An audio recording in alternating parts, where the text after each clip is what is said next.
everyone, and welcome to Charting Your Path from Public School to Homeschool.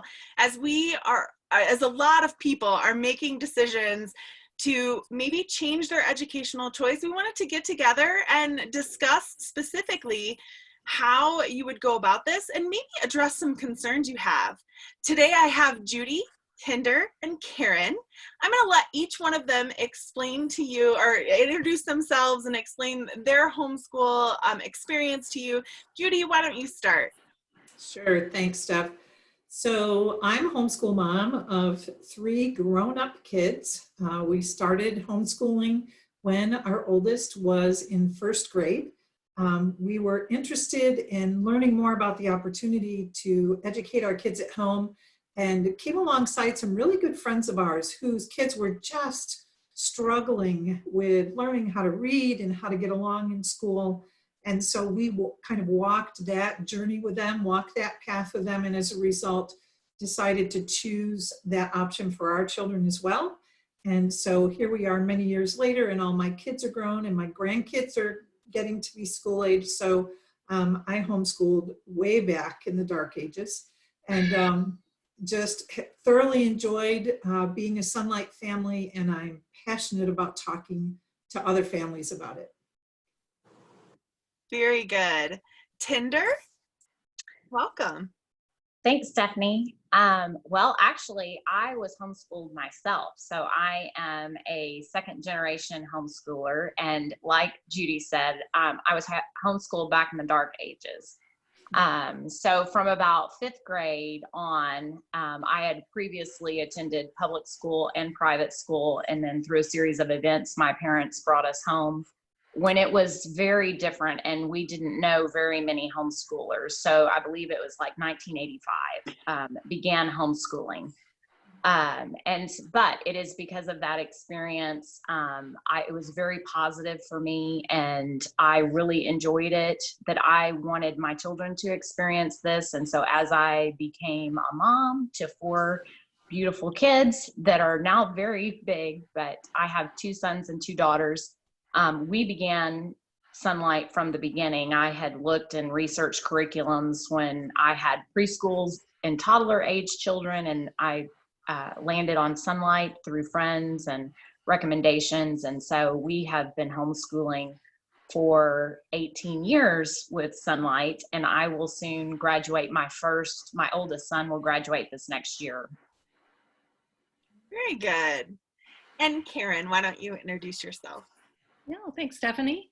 Well, I'm a retired homeschool mom as well. I homeschooled all 4 of my children, but they were in Christian school starting off and had no interest whatsoever in homeschooling.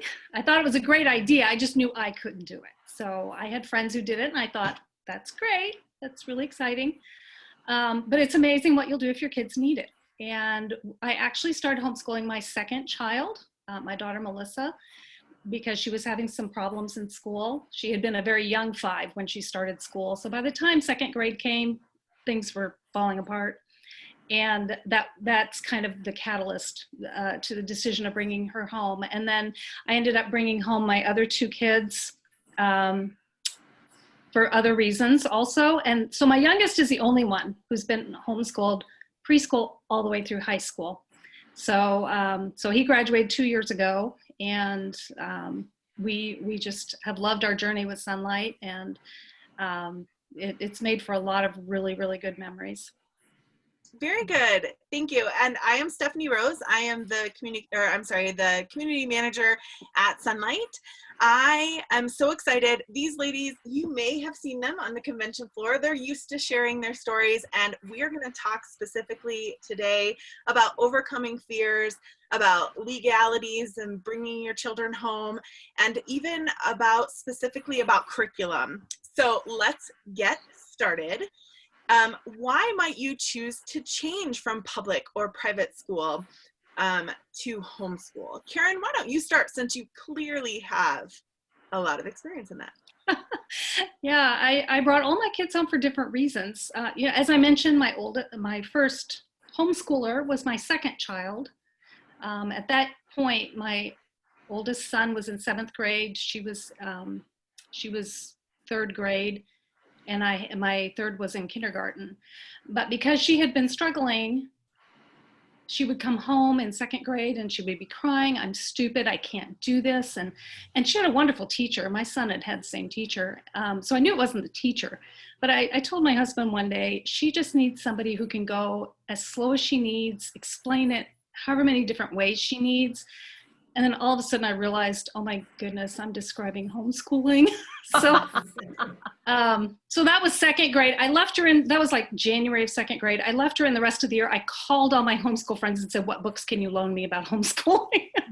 So that was one reason. And we ended up bringing my son home halfway through when, she started in the fall, and we ended up bringing my son home in January because they switched curriculum in seventh grade at the Christian school, and he absolutely hated it. And he was my extremely strong-willed child. You can't make me. And so he just quit doing schoolwork. He just wasn't going to do it anymore. And so I thought, well, I can bring him home and homeschool him and maybe salvage some interest in school and salvage our relationship, or I can keep him there and fight with him the rest of the year and he'll hate us and hate school. So we brought him home. And then the next year, my third child was going into first grade, and I thought, well, if I'm doing 2, I may as well do 3. So that's how she ended up. And of course, our youngest, by then we had been homeschooling for several years, and so it was very, very natural. Oh yeah, throw him in the mix. Cinder, you specifically talked about your parents bringing you home from school. Can you talk a little bit more about that? All right. Well, I began, my school started in public school, and I went for several years. And then my parents wanted to transition us just for, so that Christian values were being taught, and we transitioned to Christian school. But in a few years of doing school at a private school, I had a sister that was really struggling with dyslexia, and my mom was up at school all the time. She also had I'm one of 4 girls, so I'm the oldest. And so I had another sister that was crying every day because of going to school. She was in kindergarten and didn't want to leave mom. And so she just, so my mom was up at the school all the time anyway, working and trying to help with some issues going on. And it actually, toward the end of, I guess, my 4th grade year, and my sister that was struggling with dyslexia was in 2nd grade, a teacher told her in the principal's office, if you think you can do a better job, maybe you should be schooling her yourself. And my mom was like, maybe I can do this. And I mean, my mom is actually, she's a math teacher, but she was a stay-at-home mom as well. So my mom did have the teaching degree. And I think that's probably helped her make that step, because like I said earlier, it was 1985, and it was at the very beginning of when people began homeschooling. So as we came home, I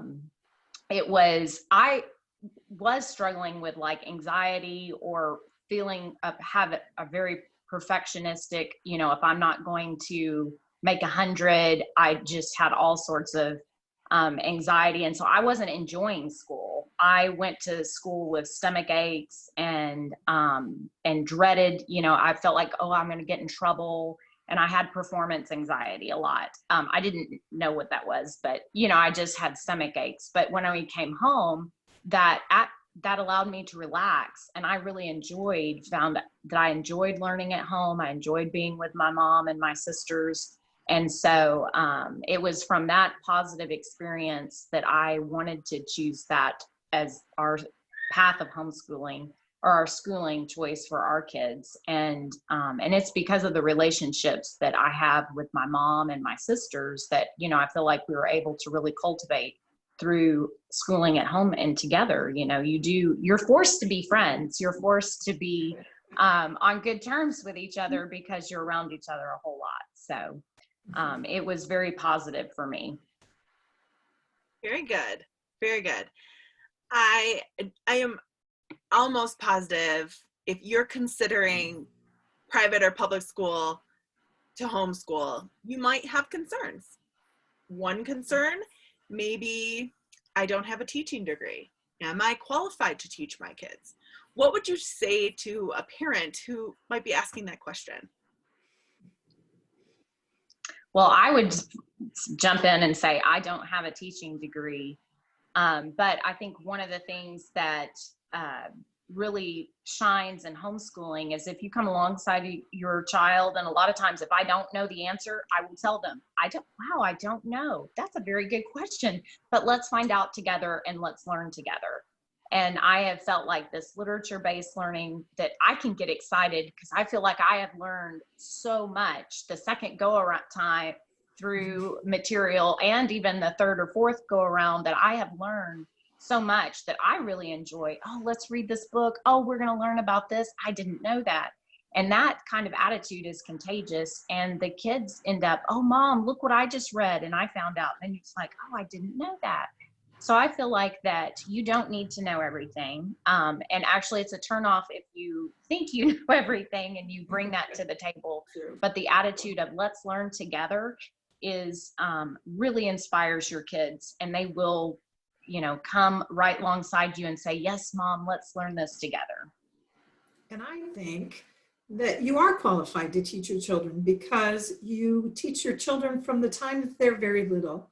You teach them how to tie their shoes, and you teach them how to get dressed, and you teach them how to set the table and how to talk. And so I think actually you are your child's best teacher. Yeah, that definitely was one of my fears. One of the reasons I didn't want to homeschool, because I felt like I'm not qualified. Those are the experts, those, the teachers. And I was really worried about ruining my child. Because obviously we take this very seriously, the education of our children. And it probably took me the whole first year to learn what Judy just said. You know what? We teach them all the time. And I just have to read ahead in the book, a chapter or a little bit, and and like Tender said, if I'm learning along with them, that was really fun. That to me was one of the most exciting things about homeschooling was, and also I think it was good for my kids to see me still learning, because that kind of clicked in them. Oh, she's interested in learning this too. And so that kind of helped them realize, learning's fun no matter what age. It's not a chore. Right. It's not something you do for 12 years, 16 years, whatever, and then you're done. I was like, oh, this is really cool. We're going to read a book about this now. And I don't know a whole lot about this. I know a little bit, but, we're going to get even more. So that, but it did. And I wish somebody had told me what you said, Judy, and what Tender said before I started, because that for like the whole first year, I just had this feeling of I'm not good enough. I'm going to ruin my kid. But after that first year was under my belt and I saw how it went, then I started realizing, you know what, I can do this, especially with, Tender, when you were young, there were not many resources available at all. Today, we have so much available to help us. Absolutely. That's all just great advice. So what would you say to someone who's already struggling to get their children to mind them, to listen to them as their teacher, as you're shifting from their parent to their teacher? That's a kind of a new role that you would take on. How would you approach that? Well, that is a big challenge. And I don't know that that's only a challenge for brand new homeschoolers. I think that can be a challenge all the way through. And I would say the same about that Karen was just saying. I think that's a learning experience as well. I think my kids understood that I was not a teacher by trade or by diploma. And so I was learning right along with them. And part of learning meant that we had to learn how to work together as a team. And I think for our family, the best way we approached getting people to do what needed to be done was to constantly remind each other that we were all on the same team. And that team mentality went a long way in helping to motivate people. Because as a team, we could all look forward to enjoying a field trip together that was coming up and scheduled. But if we couldn't get math done or we couldn't get household chores done, then the whole team suffered because we couldn't go. Very good. Karen and Tinder? Well, I mentioned that my oldest is strong-willed, you can't make me. So that was definitely a concern bringing him home. What I did, because he was older, he was 7th grade, 8th grade when we first started, I tried to get buy-in from him. So I let him help choose curriculum within parameters, like give him choices, give him options. I allowed him to make his own schedule to a certain extent. By the time he was about 14, he had a paper route. And so he had to get up at 4 a.m., deliver papers until 6 a.m. in Minnesota in the winter, 20 below zero. Wow. He's a hardy boy. And then he would come home, he would sleep till noon, and then he would do his schoolwork. And I let him do that.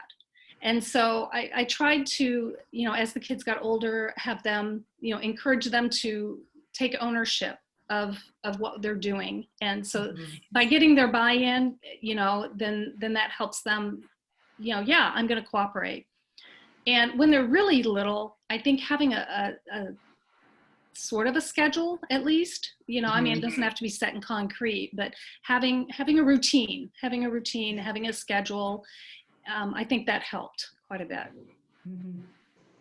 Yeah, I think depending on their ages, when they were real young, I had, like certain toys or Play-Doh came out at the end of the day when we had completed our school, or, an electronic game or something, that they had special things that they were allowed to do after we completed our day's worth of assignments. So those kind of things I would do when they were younger.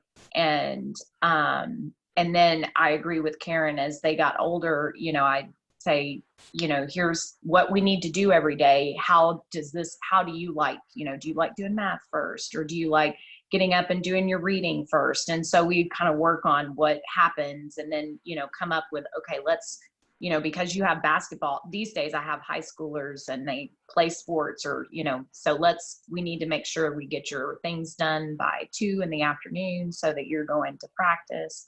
And so we've worked out schedules like that. But when they were really young, and that I really worked with, we had special reward or special things they could do after their school was done. And also, like at the end of the week, if you have a play date, like Judy was saying, that, if we're all in this, we're going to get it all done so that we can go do something fun. Excellent. What would you say about how do I fit it all in? Let's say you're a full-time working mom, or you're used to having your kids at school every day, and you already have a very busy schedule, regardless of if you work or not. How would you advise someone to help get everything fit in for the day? Well, I'm sorry, go ahead. Well, first of all, homeschooling takes much less time than regular school, especially for the young kids. We could usually start at 8 a.m. and be easily done before noon. And so, and then if you have things going on during the day, you can spread some things out, like read aloud at bedtime, or, let's listen to our Bible CD at lunchtime or something. I mean, you can fit it in and make it work for you. There was a period of time where my husband would do science with the kids on the weekends, because he likes science. I don't. And especially the experiments, he really likes that. And so he would do that on the weekends with the kids. And so there are the thing I like most about it is how flexible homeschooling is. You can make it work around your schedule. And with your kids home, it's really important to teach them, if part of what's keeping you busy is just things around the house, it's really important to help your kids learn how to do that. And like Judy was saying, be part of the team. We all made this mess. We all have parts to, help clean up. And so that can take some of the burden off of you if your kids are learning how to load the dishwasher, or, sweep the kitchen, or whatever. I think having... Oh, I think we lost Tender. There she is. Yeah. Oh. Having a schedule has really helped me, that we would always, have our breakfast routine, and then we would start school. And sometimes that might include, like Karen said, doing laundry real quick, but it would be a team effort. I would have everybody help me, or let's all unload the dishwasher together. That's a lot of how I have done chores at our house, is just, we're all here, let's all pitch in and do it together. And so we'll get that done, and then we start our reading. But as Karen already said, that homeschooling, usually you can get the work done a lot faster than if they were going to school. And so our morning, and I would usually try to block my phone. I am not going to answer my phone. I'm not going to be distracted by anything, because this is important to me, and I've made it a priority for myself. So I'm going to focus on my kids' education, and I'm not going to let anything on my phone distract me, or phone calls. I have voicemail, and then after lunch, I will check my voicemail and make sure if anybody needs me. And my family members knew that in the morning I was really focused on getting school done and working with my kids, so that it was not a good time for me. But in the afternoons, then my kids would be ready to go do their own individual things, or and I teach piano lessons out of my house in the afternoons, some afternoons. So I would be working. So that was the time when I would either have time to do piano lessons, or I would be returning phone calls. But I really made a priority that mornings I give my children my attention, and we get our schoolwork finished. And then at least, and as they've gotten older, it takes them longer than lunch for my high schoolers to finish, but they at least have had time with me, or if they needed instruction in math or anything, or help with their paper, we could review it. And then they're ready to go spend part of their afternoon working on it by themselves. Very good.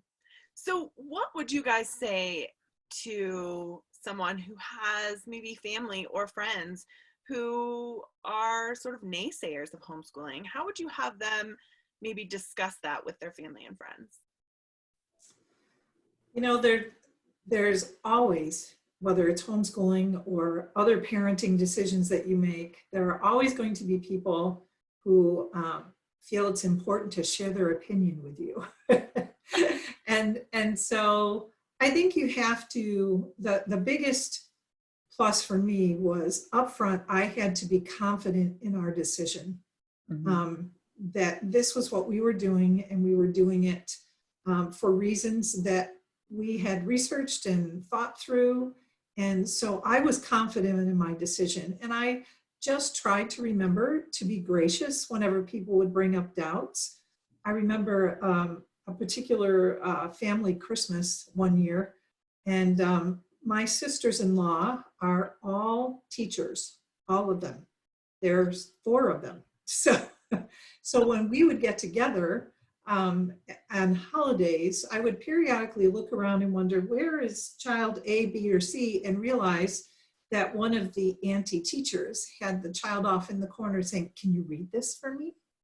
Do you know what this says? Can you do this math problem?" And I'm sure they were doing it out of love and out of concern. But I remember thinking, I was on trial, the kids weren't. Yes. And so I think you just have to find a gracious way to say, this is our choice.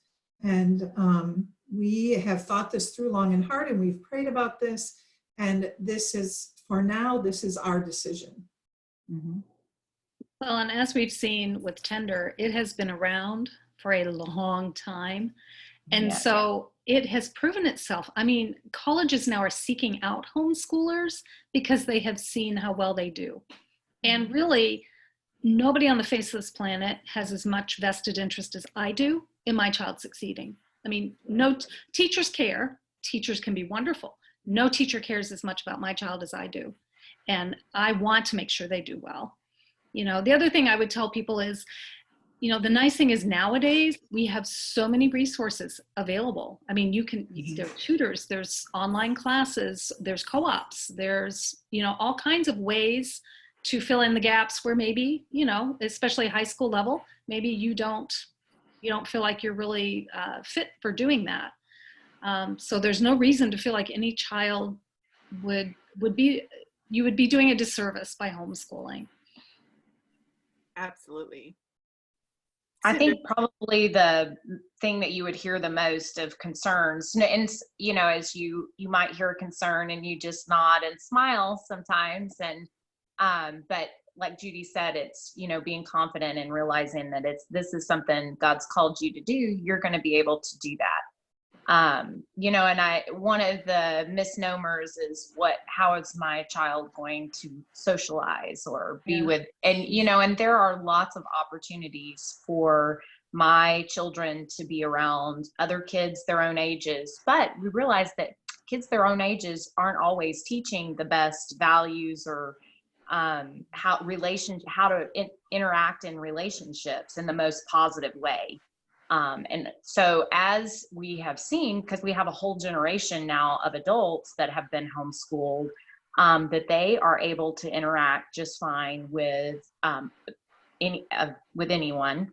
And also you'll find that your students, as they have come home and are schooling, that they interact with you very well, that they've learned they do really well with younger children, with their peers, and they do well with older children. And with older adults. So they have been able to not just learn to have a conversation with people that are their age and their grade, they have learned to not be concerned with just that age group and be able to make friends that are older than them and younger and be able to have some adult friends. So we have found that it's been really helpful that our kids can be outgoing and make friends with lots of different people.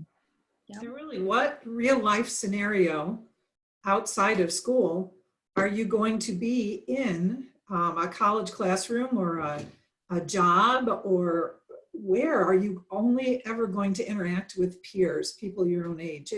That's not real life.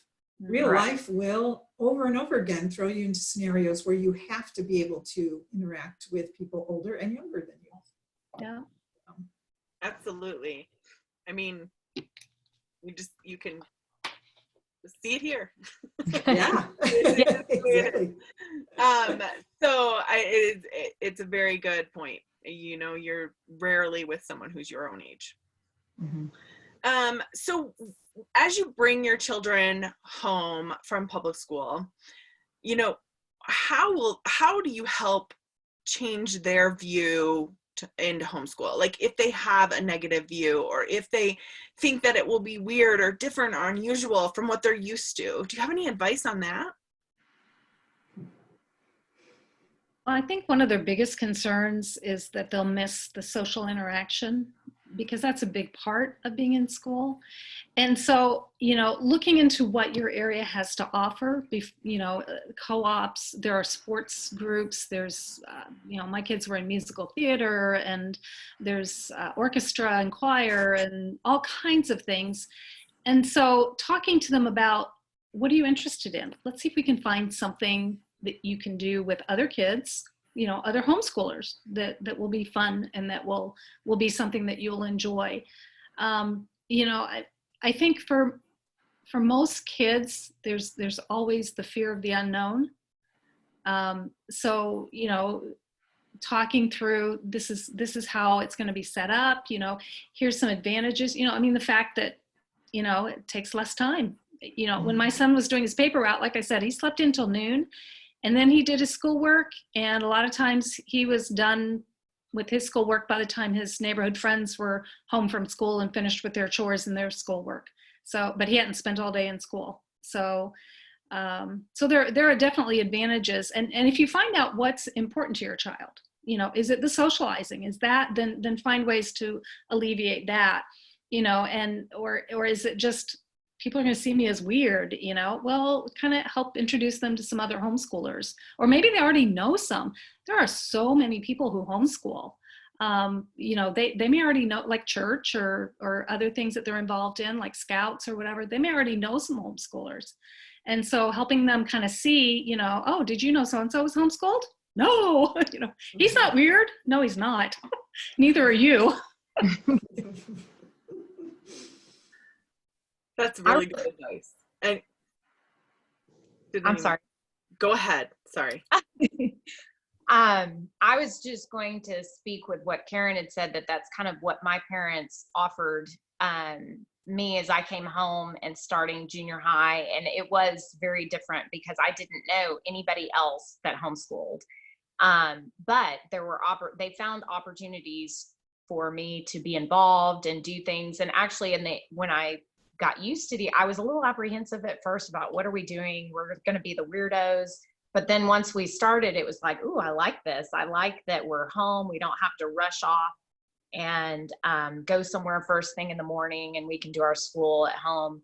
But my parents found opportunities. I enjoyed music. And so I was able to, through high school, had like practicing 3 hours a day on classical piano, and had opportunities to be in the youth orchestra. So I was really into music, and my parents had found opportunities for me to engage and be in that. And it would have been very hard for me if I was going on a regular school day to have found that much time that it was required to practice for the different piano competitions and things that I was doing.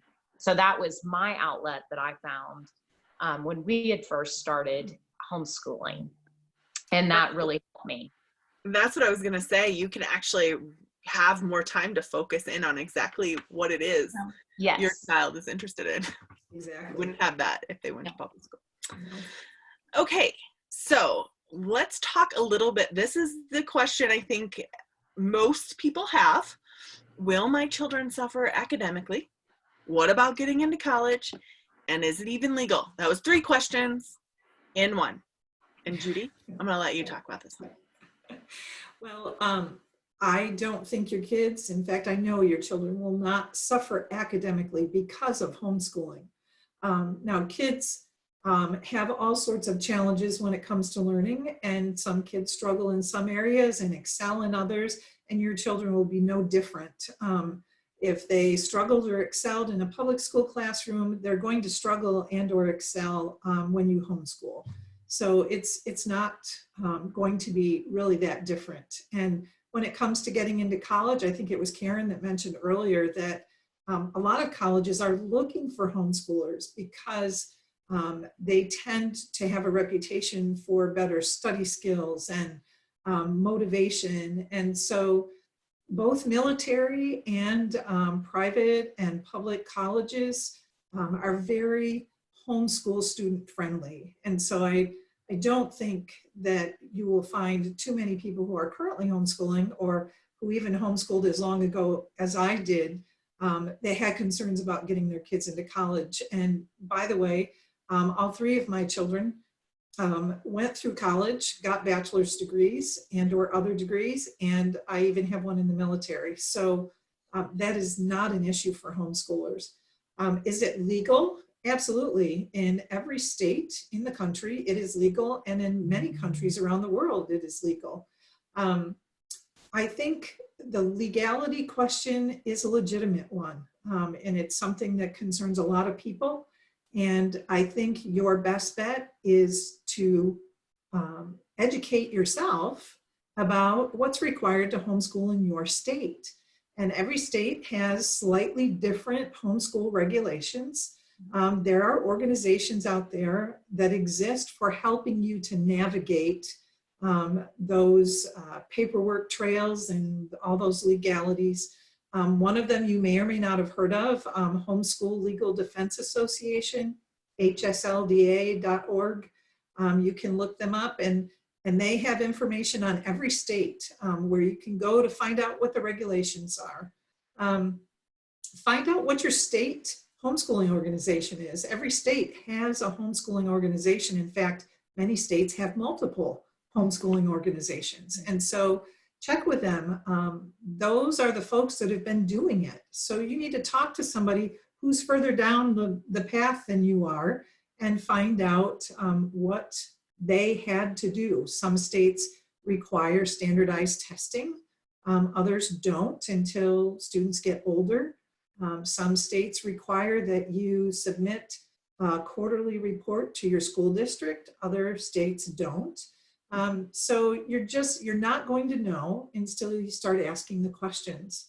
And you don't even have to be certain of what the questions are you need to ask. You just need to find the right people to talk to. Yeah. And so if you don't know someone personally who homeschools, then get online and use Google or whatever search engine you're comfortable with, and Google homeschooling in New York or Georgia or Tennessee or wherever you live. And there is just a whole litany of resources out there. Like Tender said, back when she was homeschooling, we didn't have a lot to go on, but nowadays it would be tough to find any questions you can't get an answer to. Yeah. Absolutely. That's great advice. Thank you, Judy. So let's talk about the next step. How do you pick curriculum? What's out there? And what is this literature-based curriculum all about? Well, there are a number of different types of homeschooling curriculum. There are traditional homeschool programs out there, kind of what you and I probably were used to in our public school experience. Those are the textbook, workbook kinds of programs. Then there are programs that are unit study. So that means those programs have units set up so you kind of build your homeschooling around a topic. So let's say the unit study you're working on is baseball. So you would do a lot of reading and research about famous baseball players. Yeah. Elections, any of that.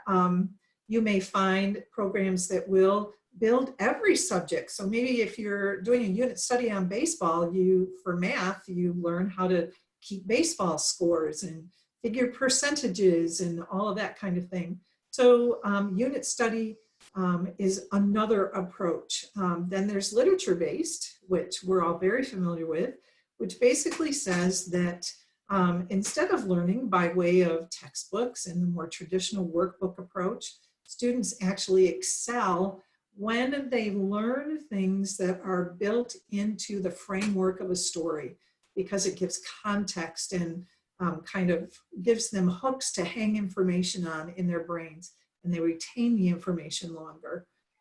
There are online schools. Some folks are most comfortable with saying, I'm going to bring my children home, but I still want someone else to teach them or direct their learning. And so there are companies that will actually allow you to purchase a subscription or purchase a year's worth of education for your children, and they interact with a teacher online. And then there's probably what many people have heard of called unschooling. And those folks are totally on the opposite end of traditional homeschooling. These are folks who think that kids should learn based on what interests them. You'll sometimes hear the phrase delight-driven learning. What excites your child? And so let them chase after that information. So lots and lots of different styles of learning. You just need to do some research again and figure out which one sounds like the best fit for your family. Absolutely. Karen or Tinder, do you have anything to add that you talk to people about, specifically about on the convention floor, or any advice on picking the right curriculum? Well, this one, because I panicked when I started deciding I was going to homeschool, this was a big one for me. How do you find a curriculum? How do you figure out what you're going to use? You know, our Christian school used a workbook textbook program, which is also available to homeschoolers. So that was an option for me. I could have just bought that and done that. But one thing that really caught my attention with the literature-based is the fact that when I was in high school, you know, you take history and it's, you know, in the textbook and you're learning it. And when I was 16, I got a job in the library and I was shelving books in the 900s, which is history, and found that there were like a whole book written on what I just got a paragraph on in my textbook, or there's a biography on this person that I've heard of, but I don't know much about. And so I realized I had already been doing that. I had been reading interesting books, well-written books, and I loved historical fiction as well. And I thought, this is a very natural way to learn. I've already been doing it since I was a teenager. And because it was exciting to me, I think that made my kids.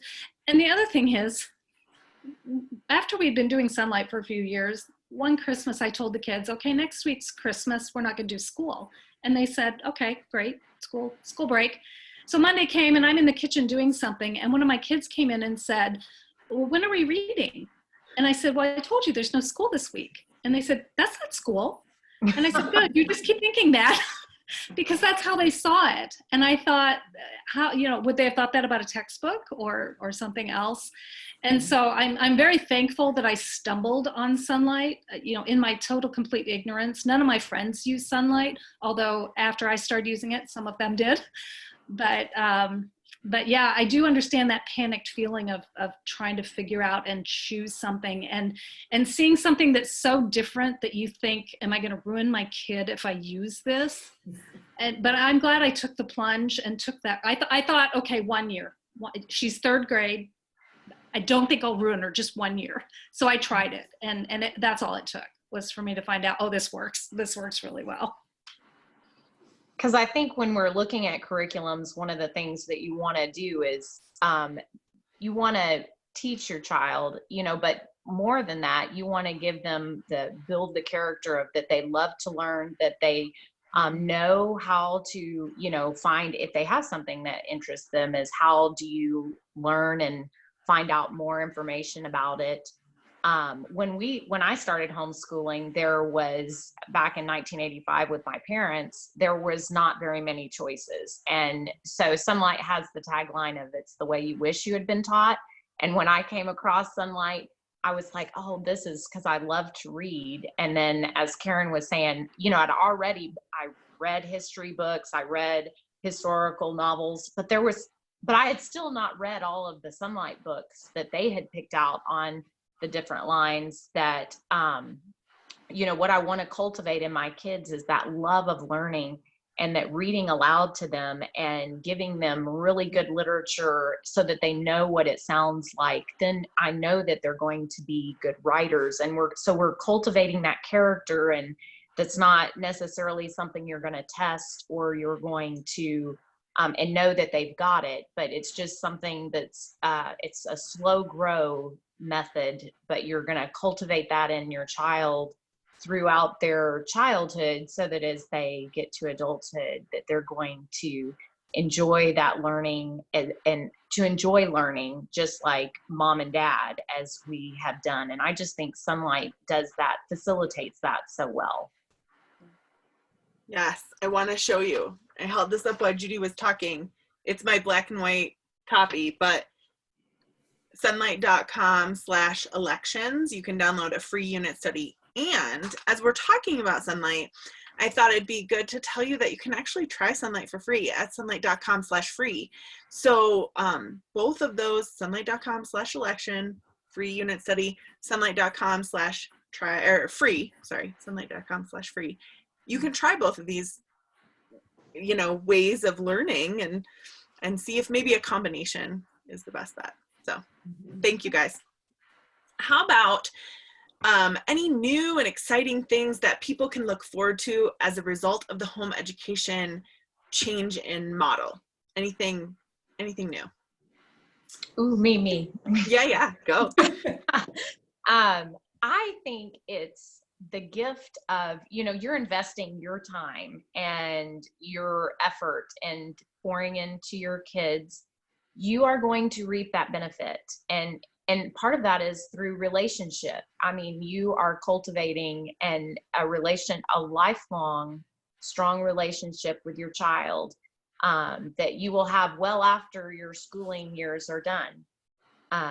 So and also their relationships with their brothers and sisters. And and it takes work. It's not something that happens automatically. And sometimes mom is helping, on negotiating or helping solve issues or squabbles between siblings. But as we're home together and we've worked together, and as Judy has said earlier on, you're always working as a team, and that really you start to see strong relationships between siblings, and siblings become friends, and that is a lifelong relationship that they will have. So I think the benefits of when you're taking them home, that those relationships are so precious, and that is a benefit that you are going to enjoy. And that family time I realize I am looking forward to my kids will begin, leaving the nest, and I'm excited for them and for their opportunities that they have. But I am so glad that I will have spent time with them and invested. And my junior, my 17-year-old son, still wants us to read together. And so I have still read to my older ones, even though they could be all on their own at this time. But we will sometimes read a history book together, or we'll read a Bible book like Mere Christianity and discuss it. And those conversations are so wonderful. The value in what they are, I can't even express, but that is just what makes it a 10 for me. Is that I have cultivated these relationships. And so that it would be my encouragement, is just that, it can be scary as you look at doing this, but you are going to reap some major benefits with the time that you're going to invest. Yeah. Yeah. Mine are a little more frivolous. So, like Tinder mentioned earlier, you have so much more time to explore other interests that you have, whether it's music or sports or scouting or, just anything, you have more time available to you. So that's one big plus. It's also very nice to take vacations on the off season. We like that. Yes. And, being able to take field trips, like spontaneous field trips with other homeschoolers. Sometimes we would get a call from another homeschool family who had kids similar ages, and they would say, hey, we're going to Farm America to, do the tour and milk the cows and stuff. Do you want to go? And we're like, when are you going? Tomorrow. Okay. We can do that. We can do that sort of thing. Or we currently live not too far from Branson, Missouri, and Silver Dollar City one time needed some Travel Channel was filming something on 2 of their new roller coasters, and they needed people to be in the roller coaster and standing in line. And it was a weekday. School kids are in school. So they sent out an email to all the homeschoolers and said, anybody like to come? And if you came, you got to stay the rest of the day for free if you wanted to, and you got a free ticket to come back another time. So we went. We just threw our schedule out the door and said, okay, we're going, let's go. So there's just fun opportunities you can do, and the flexibility, I think, is what I really like. I like the flexibility. Absolutely. So what should anyone be aware of if their ultimate goal is to return kids to public or private school after the pandemic is over? So transitioning them back. That they might not want to go back. Very good. You need to be prepared for that. Because they may just go ahead. You need to touch base with your local school district and find out what their scope and sequence is. Just get a copy of it. And that's going to let you see what your kids will be doing at each grade level, so that you don't lose that track that they're on if your plan is ultimately to send them back. But I agree with Karen. You may find that homeschooling is such a positive experience that you change your mind. Well, and I wouldn't panic either, because especially things like math, a lot of times at the beginning of the school year, they're reviewing and stuff. So if you feel like, oh my gosh, my child's going to be so far behind, probably not. As long as they're moving forward during your school year or during the time you're schooling, they're probably going to be okay. They're probably still going to be on track. And, as far as language arts, did they learn nouns or adjectives? A lot of that's review too. They're probably not going to have missed a huge amount. And this year it will be very reviewed. Yes. This year they will spend a lot more time going over everything. So okay. Well, I appreciate all of you so much joining me. And I hope this helps everyone sort of chart their path and make their decisions. We'd love to hear a little bit about what you thought, so please leave us a comment. Bye, everyone. Bye. Bye. Thanks. Thank you.